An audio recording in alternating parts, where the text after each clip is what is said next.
Today we're going to do an unboxing video of a Sears Road Talker two-way radio that never been opened and was made in Japan. Okay, we're going to go ahead and open this up. This radio that we've recently acquired, that's supposed to be brand new, never hooked up, still in the plastic. An old Road Talker.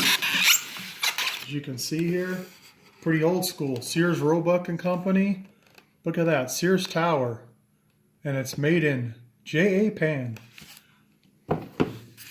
So let's get this and we'll see if it's as good as, oh yeah, absolutely, that has never been, check that out.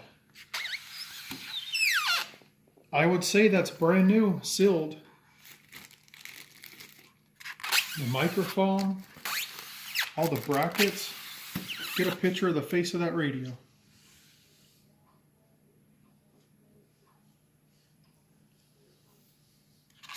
can get a picture of the back of it if you want, and the wood grain finish.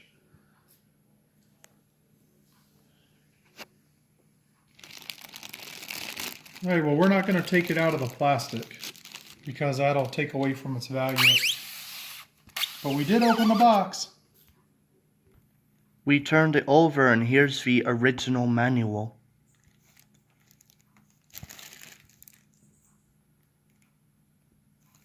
Here's the data plate right there. Pretty cool old radio. We'll have to figure out if we're going to sell it or keep it or what we're going to do. Well, this is a time capsule, pretty neat radio. Still in a box, so that's pretty impressive. Pretty neat find. As always, thanks for watching and please subscribe. Thank you.